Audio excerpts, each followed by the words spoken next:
Então, vamos falar um pouco agora sobre as características do evangelismo moderno, né? Vamos lá. Deixa eu voltar aqui o slide.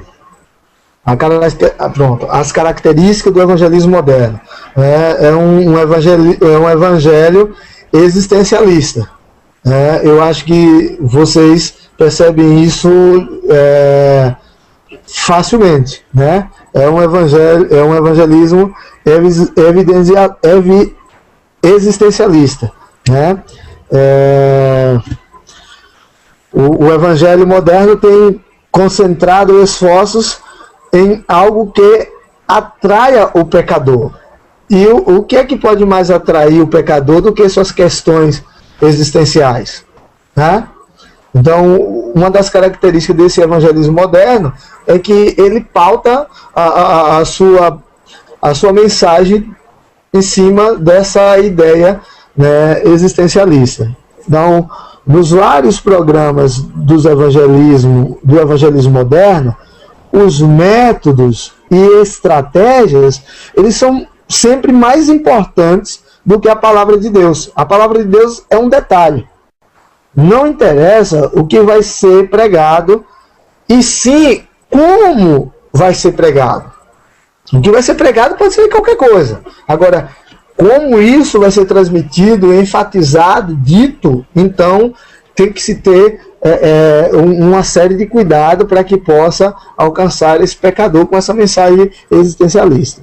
Então, o evangelismo existencialista tem a ver, o evangelho existencialista tem a ver só com os problemas das pessoas, né? O culto, ele não glorifica a Deus, é uma barganha com Deus.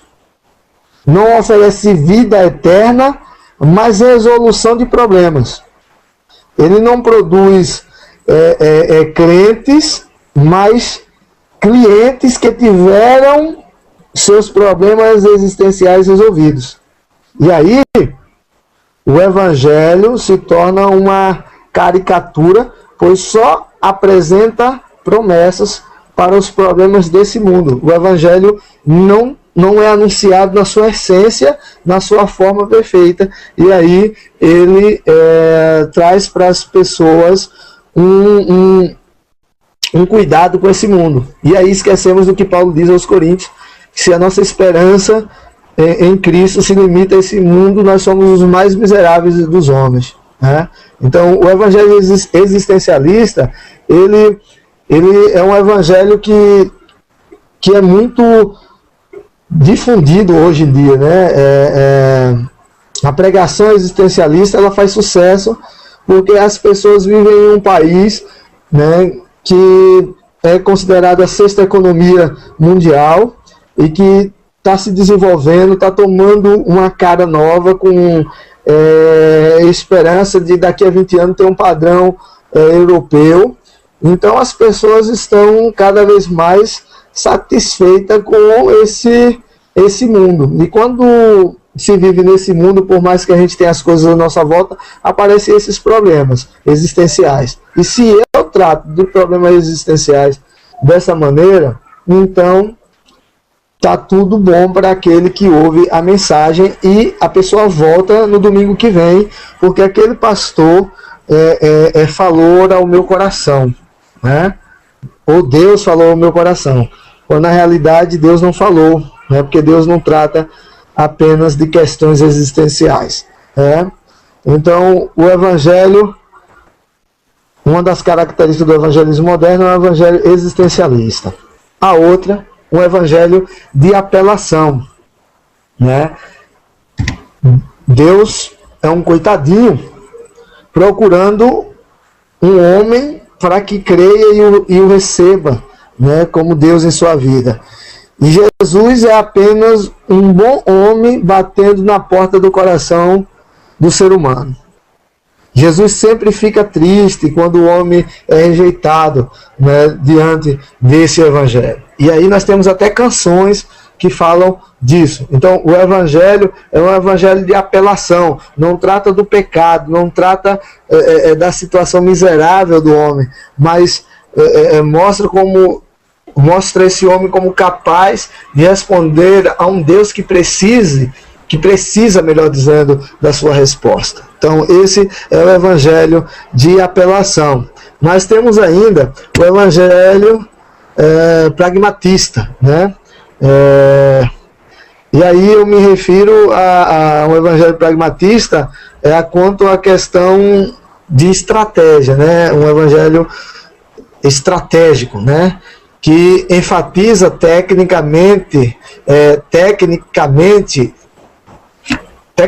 semelhantes, ou melhor, são técnicas, né?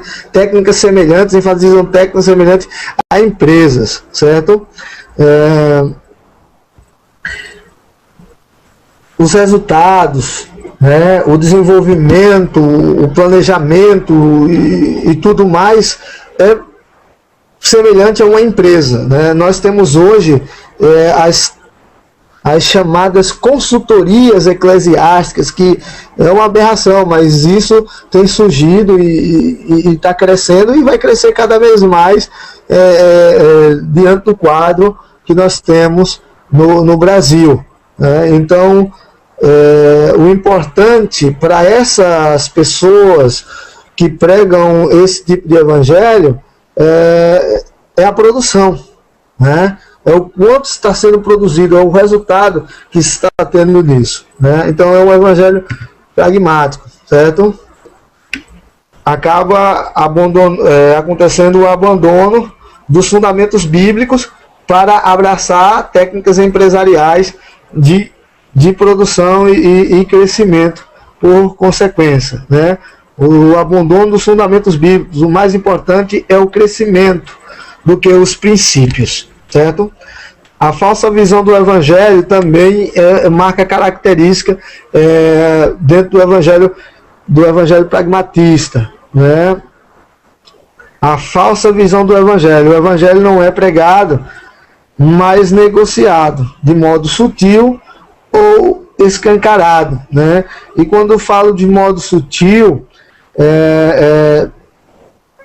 eu falo de pessoas que têm convicção do que estão fazendo, porque alguns erros na evangelização, às vezes uma visão equivocada do evangelho, em determinados aspectos, se dá por conta da limitação da pessoa, mas a pessoa que está em Cristo, ela acaba também sendo esclarecida, né? E não permanece no erro. Mas essa questão sutil, ela vem mesmo de quem tem maldade no coração e que tem uma visão falsa do evangelho, porque de fato essa pessoa já foi levada até a igreja de uma maneira também equivocada por quem pregou o evangelho, lhe dando uma falsa visão do evangelho, certo? Esse evangelho, outra característica desse evangelismo moderno é um evangelho de evidência, né? Eles apenas se preocupam com números, né? A influência da mentalidade atual de números está presente, infelizmente, no meio da igreja. A igreja tem se preocupado muito com essas questões, né? Deixa eu voltar aqui. Geralmente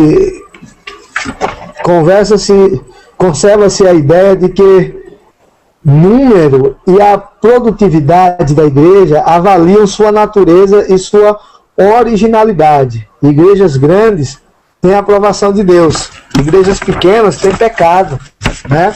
Não é isso que a gente ouve algumas vezes? Ali tem algum problema, né? Ali tem pecado, ali tem alguma coisa.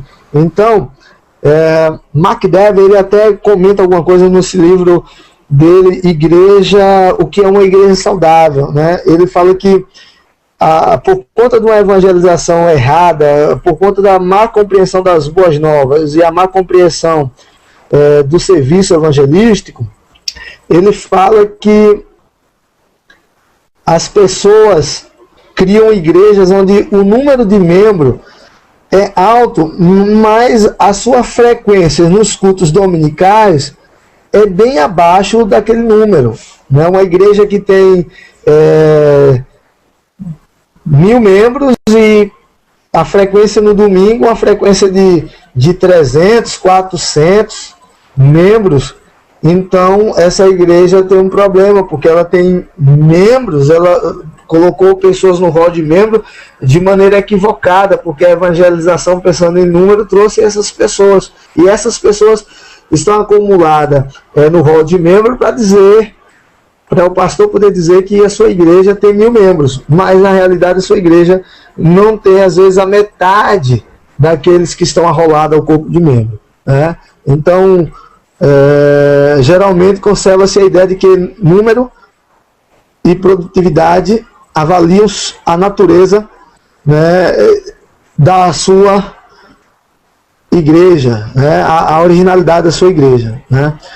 Nos Estados Unidos, a igreja que mais cresce não são igrejas reformadas, nem igrejas pentecostais, mas são as igrejas dos homossexuais, né? São as igrejas que mais crescem. Então, se o evangelho de números, né, de evidência numérica, é uma característica boa, então a gente está concordando com o homossexualismo na igreja, nós estamos concordando com esses ministérios, né? Se nós dizemos que número é o fator denominante, né, predominante para dizer que Deus está conosco, né, para dizer que Deus está aprovando aquela obra, né? O evangelho, ele torna-se uma caricatura quando a gente pensa assim, né? O evangelho, ele, quando é uma caricatura, né, o evangelho torna-se uma caricatura quando os evangelistas olham para as pessoas como mais um número e não como mais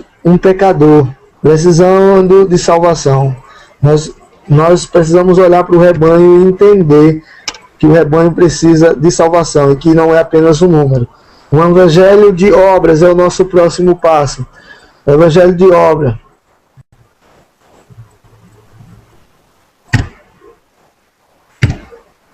A suficiência de Cristo. Se prega a suficiência de Cristo, mas com a ajuda das boas obras. A suficiência de Cristo não é uma suficiência da teologia reformada, uma suficiência da teologia bíblica, né? Mas a suficiência de Cristo, ela é colocada como algo insuficiente que a gente precisa alcançar, né? O pensamento de justificação da Igreja Católica, né, que precisa ser adicionado às obras de Cristo, às nossas boas obras, para que a gente possa ser justificado, né? Então, tem de se obedecer para se obter a salvação, caso contrário se perde, e o papel das obras é invertido, né? Vocês sabem bem o que eu estou dizendo, né? Diante da história cristã de vocês, né? Então vocês compreendem bem o que eu digo quando fala dessa questão de perder a salvação, né? E a gente precisa estar sempre obedecendo para ser salvo, e não obedecer porque fomos salvos. Estamos sendo salvos e seremos salvos, mas obedecer para ser salvo, né? Tranquilo até aí? Tá bom, tranquilo, maravilha. Então vamos ao Evangelho de Obras. Nós já estamos no Evangelho de Obras, né? Já estamos no Evangelho de Obras. Vamos à frente.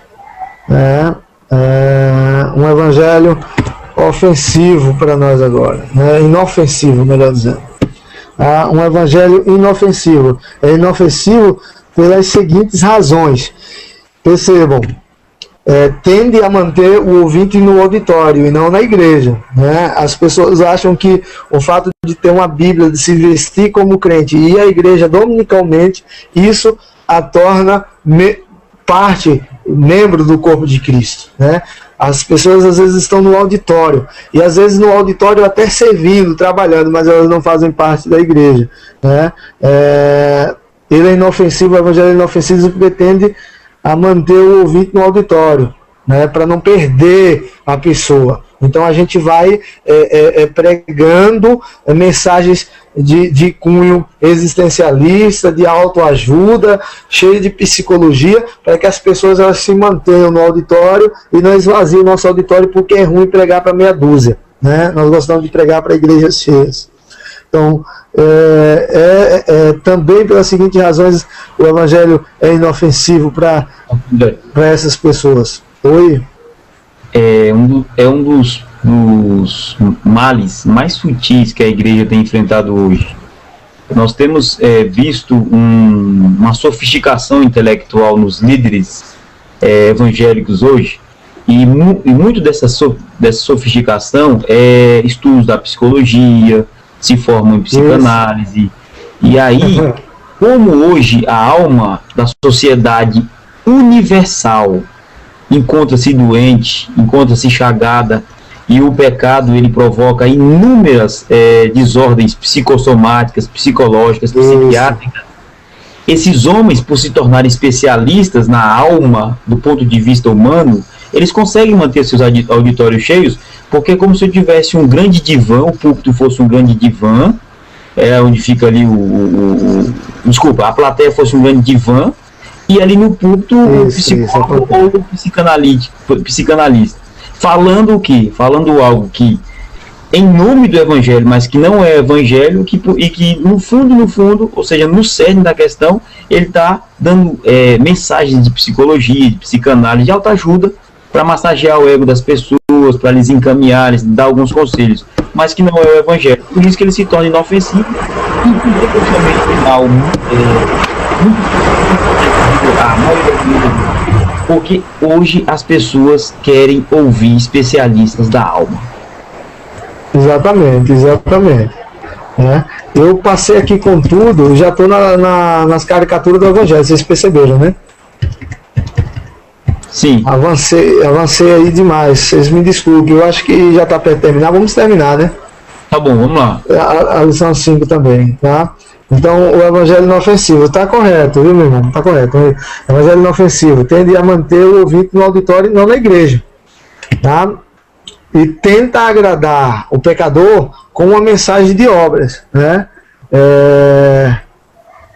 Produzindo uma falsa segurança para a salvação desse indivíduo, né? Então, quando a gente queria um rascunho lá do evangelho, né? Quando a gente faz um rabisco do evangelho, criando uma caricatura para a nossa evangelização como mensagem, então a gente tenta agradar o pecador com uma mensagem de boas obras. E daí a gente também passa a tentar agradar o pecador com uma mensagem de amor, né? A maioria dos pregadores estão mais interessados em dizer que Deus ama o pecador do que dizer a ele que ele está debaixo da ira de Deus, né? Os pregadores antigos, eles diziam: olha, eu temo pela sua vida, né? Como Spurgeon fazia, né? Quando pregava, né? Olha, eu temo por sua vida se você sair daqui hoje sem se decidir por Cristo. Embora ele não fizesse apelo, mas ele diz: olha, eu temo pela sua vida. Ele pregava e colocava para essa pessoa a gravidade do seu pecado, a gravidade do seu estado, para que essa pessoa pudesse, tocada pelo Espírito Santo, chegasse a Deus, né? Então, tentar agradar o pecador com uma mensagem de amor é o que acontece com esse evangelho inofensivo dos dias atuais, certo? Outra faceta é buscar uma mensagem que não pareça loucura. Deixe tudo, deixe tudo e vem após mim, né? A mensagem de Cristo, né? Ela não deve ser pregada mais hoje, né? Deixar tudo para seguir a Jesus é loucura. Então a gente busca mascarar a realidade do evangelho para lidar favoravelmente com o problema do homem atual. Então a gente mascara o problema dele e encobre a verdade do evangelho, né?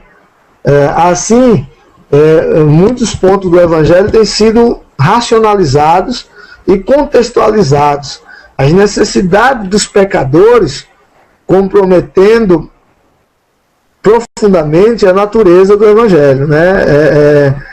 John Stott, como eu já citei, ele fala sobre a loucura da mensagem do Evangelho, mas ninguém quer pregar essa mensagem dessa maneira, parecendo uma loucura. A gente quer que as pessoas entendam, a gente quer falar na faculdade de maneira que o universitário ele veja valor na Sagrada Escritura. Eu entendo que tem que ter uma linguagem apropriada para o universitário, mas eu entendo que o universitário ele só vai crer por conta da ação do Espírito Santo. Então o Espírito Santo vai agir se genuinamente o Evangelho ele está sendo pregado. Então muitos pontos do Evangelho têm sido racionalizados e contextualizados as necessidades dos pecadores. A gente tenta adequar a nossa mensagem àquilo que o pecador necessita, né? Então não devemos buscar a aprovação do mundo, mas a aprovação de Deus quando a gente está pregando, quando estamos levando a mensagem da evangelização, porque o Evangelho ele não é inofensivo, ele é ofensivo, como já dissemos anteriormente, certo? Aqui a gente termina a quinta lição e assim a lição de hoje, certo, pessoal? A aula de hoje. Estou aqui para ouvir vocês e para assim finalizarmos a nossa aula, certo? Pastor, só quero dizer que a aula hoje foi muito proveitosa e amém. Eu pude aprender bastante também. E quero dizer assim, que essa última parte fala de racionalizar a mensagem do Evangelho, infelizmente, assim, vamos dizer, a fé reformada, os teólogos reformados podem correr esse risco, porque é uma área avança intelectualmente a passos largos. Em toda a história foi assim. Então a gente corre o risco em nos sofisticarmos teologicamente, e devemos fazer isso, mas a gente corre o risco em fazer esse aparelhamento teológico, filosófico, que deve ser feito, mas a gente corre o risco de utilizar essas ferramentas para racionalizar o Evangelho. Então eu acho que a gente tem que caminhar no aprofundamento da teologia, da filosofia e de outras áreas, mas debaixo da cruz de Cristo, para não perdermos essa sensibilidade do Evangelho. Porque o que vai salvar o pecador é a mensagem simples de um Cristo crucificado, foi o que Paulo falou. Então esse Cristo crucificado, que é loucura para o grego e é escândalo para o judeu, é essa mensagem que nós temos que pregar e temos que lutar para pregá-la. Lutar com nós mesmos para que consigamos pregar essa mensagem, porque nós somos tentados por demais em sofisticar a mensagem do Evangelho. Exatamente. E a gente não pode esquecer de que ela é uma mensagem essencialmente simples, né? Ela é simples, ela não se torna... ela não tem poder nas nossas palavras, mas sim na ação do Espírito, porque é a própria palavra inspirada pelo Espírito, né? É a própria palavra inspirada pelo Espírito. Então a gente não pode esquecer disso. É muito bom estudar, é muito bom se aprofundar no conhecimento, mas de nada adianta esse conhecimento se ele não pode ser anunciado na total dependência de Deus, e entendendo que o pecador precisa conhecer e aprender essa teologia. O Hernando Dias Lopes ele disse alguma coisa e o pessoal colocou aí no Facebook a respeito da igreja de Éfeso, né? E ele fala que aquela igreja tinha ortodoxia, mas não tinha ortopraxia, né? Então a gente precisa ter esse cuidado. A gente precisa ter esse cuidado. A teologia ela deve ser prática. Se a teologia não é prática, ela não serve para nada, certo? Ela é só conhecimento na cabeça de alguém que gostou da matéria, mas a teologia, quando não é instrumental, melhor dizendo, experimental, quando a teologia não é experimental, então a gente é igual a ter conhecimento filosófico, ter conhecimento em outras áreas, mas não vai fazer muita diferença, né? Então a teologia que tem valor é a teologia que vai para a prática, né? Eu acho que Spurgeon é quem diz alguma coisa nesse sentido, né? De que a teologia ela tem que ir para a prática. Eu não me lembro o que ele diz a esse respeito, mas ele fala alguma coisa a esse respeito, né? De que o único sentido da teologia é ser vivido, né? A gente precisa pegar nas mãos, né? A gente precisa sentir o cheiro, a gente precisa ouvir, a gente precisa ver. Na prática, é aquilo que cremos, né? Não adianta a gente saber como evangelizar de maneira correta se não evangelizamos, não é isso? Sim, com certeza. Né? Correto. Há mais alguma consideração, mais alguma coisa, pastor? Alexandre? Um outro detalhe é justamente sobre essa questão da prática da teologia. Teve na quinta-feira, a gente se reuniu aqui para ter a parte lá das apresentações da aula de plantação de igrejas, e a gente entrou nesse ponto, nessa questão de como é que a gente faz a questão da prática, da evangelização, da plantação de igreja, sem esquecer da questão do evangelho como simples, puro, e qual que é a mensagem que tem que ser levada.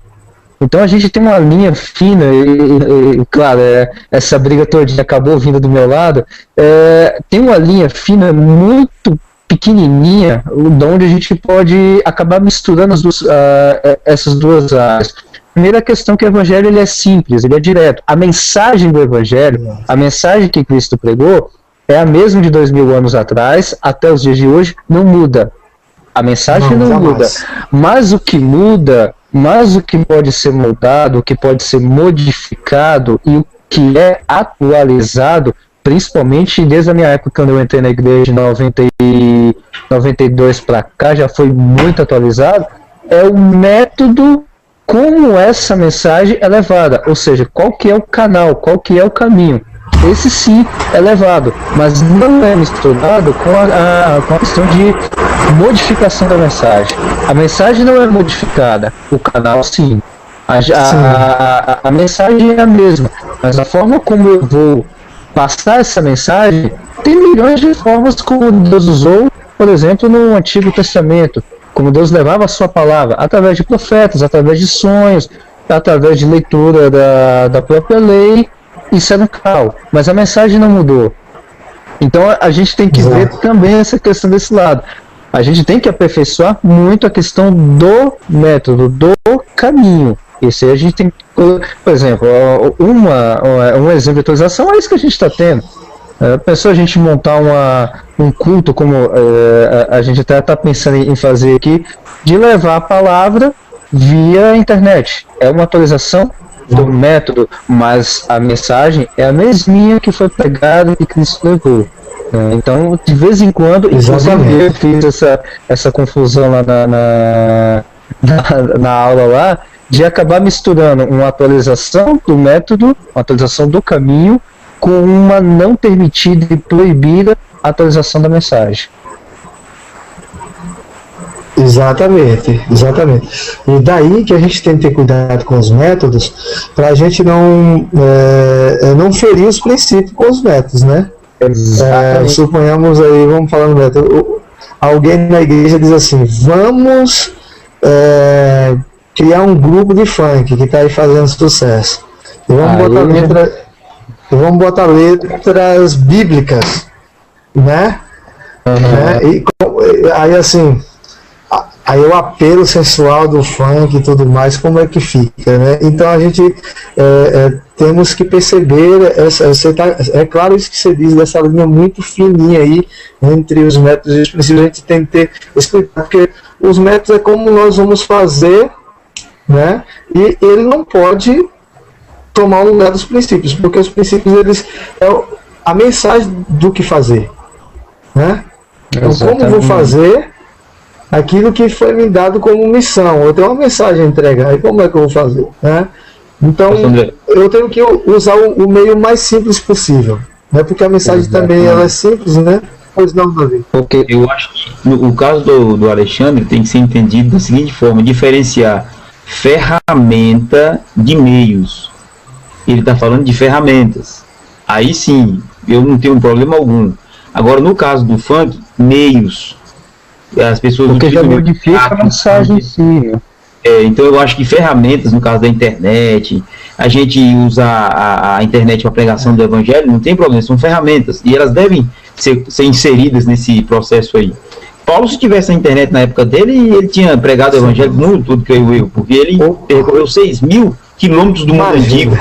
Então o homem daquele era uma potência para pregar o evangelho. Imagina com esses meios hoje. No entanto, a gente tem que diferenciar ferramentas de meios. Meios falam da... Meios também. Então, e meios falam do problema lá que o senhor ensinou para nós sobre os princípios. Dos fins, dos princípios. Isso. Os meios estão relacionados aos princípios. E a ferramenta tem que ser diferenciada um pouco para a gente não incorrer nesse problema aí. Não, exato, concordo com você. Mais alguma coisa? Irmãos, fique à vontade, está sendo proveitoso. Para mim está tranquilo, estou satisfeito.